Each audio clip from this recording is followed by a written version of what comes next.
Hi, my name is Chris Dupree, and I'm here at the Anna I. Young Alumni House to talk with you today about Einstein's Dreams, which is the book that you'll be reading for Scottie Book Month and is also the book for first-year seminar students here at Agnes College. Well, like you, I've read the book Einstein's Dreams, and we'll be talking about the book in some detail, and I'll pose a few questions, which are some of the same questions that students will be answering about the book. But first, I just want to tell you briefly about myself and some of the exciting things that are going to be happening here at Agnes College this year. I teach physics and astronomy. I'm the director of Bradley Observatory, and I'm a professor of physics and astronomy here at the college. I've been here for 13 years now, and I love this place, and I'm actually seeing the Alumni House for the first time, and it's just beautiful since its renovation. I want to tell you about this year coming up, which is the 400th anniversary of the first use of the telescope. In fact, the year 2009 has been declared the International Year of Astronomy. And there are celebrations going on all over the world to celebrate this anniversary year. At Agnes College, of course, we're on an academic year. So our celebration is starting this fall and then continuing through the spring semester.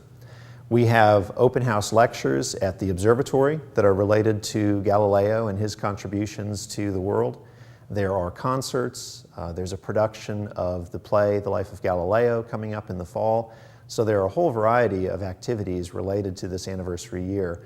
And I hope you'll be able to come back to campus throughout the year to some of these events, some of these lectures, and some of these plays. And I particularly hope you'll have a chance to read and enjoy the book Einstein's Dreams.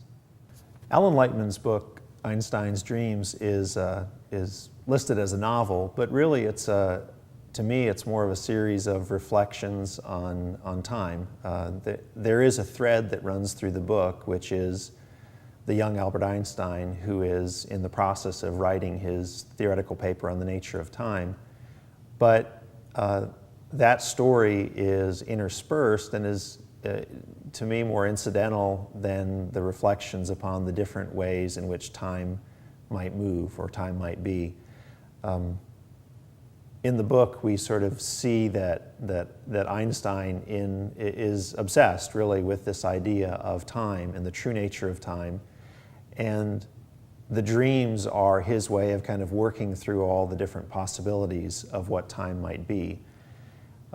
The book is set at the time when these theoretical papers were being written, and so I thought I'd just read a short passage that I think is indicative of the style and also the sense of the writing in the book. This is from very early in the book, 24th of April, 1905.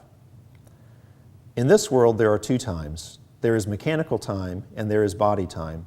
The first is as rigid and metallic as a massive pendulum of iron that swings back and forth, back and forth, back and forth. The second squirms and wriggles like a bluefish in a bay. The first is unyielding, predetermined.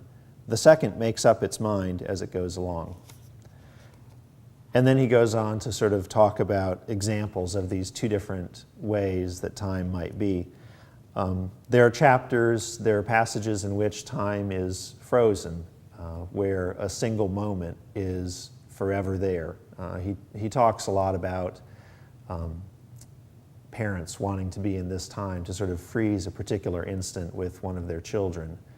There are worlds in which time slows down when people are moving more quickly, which is of course true. You know, many of the worlds that are imagined here are based on ways in which time in fact does work. You know, we now know that the faster one moves relative to another person, that time does slow down.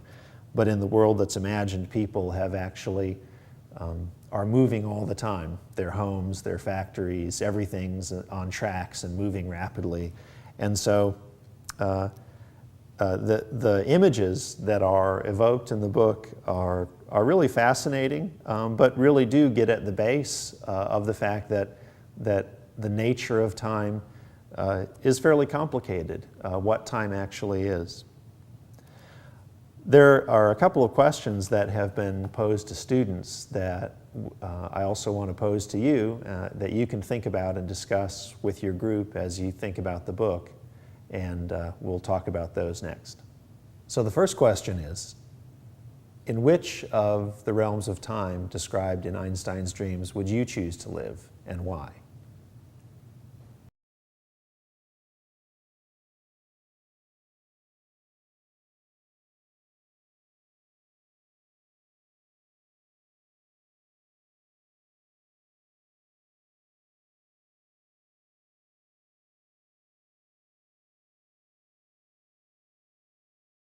And in addition to that question, sort of a modification of that question, how would you answer that question differently as a student when you were a student here at Agnes Scott than you would answer the question now, wherever you are in your life? Some of you are recent graduates, some of you graduated years ago, and different realms of time may seem more valuable or less valuable to you. So how would you answer the question differently as a student when you were a student here or now?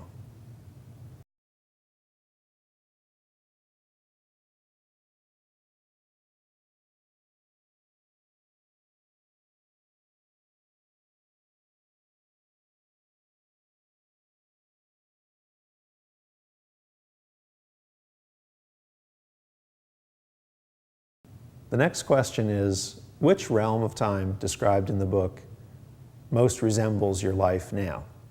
As we all know, the kind of time we would like to have may not be the kind of time we actually have in our lives. So which realm of time is the type of time that you feel best represents your life now?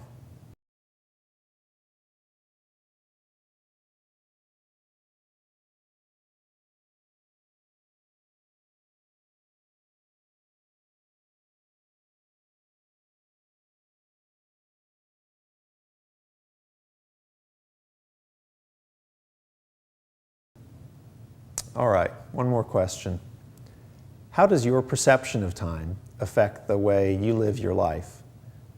We all know that there are ways in which our perception of time changes. One thing I've thought about is that when you're a child, when you're 1 year old or when you're 2 years old, a year is half of your life. When you're 10 years old, a year is a tenth of your life. When you're 50 years old, when you're 100 years old, a year is only 1% of your life. And I know that it does seem that time moves more quickly as we get older, and that's actually true in terms of what fraction of our life 1 year represents.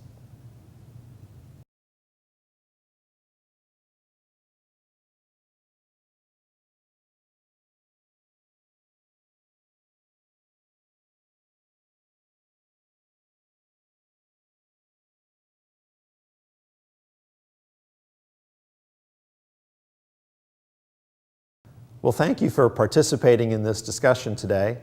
We hope you've enjoyed talking about the book, talking about Einstein's dreams. We hope that it might be possible for you to come to the college this year. Alan Lightman, the author of Einstein's dreams, will be at the college in October, and you can be in touch with the college, with the Alumni Association in your area for more details. If you're close by, it might be an easy trip for you. We'd also like to thank whoever has hosted your get-together today.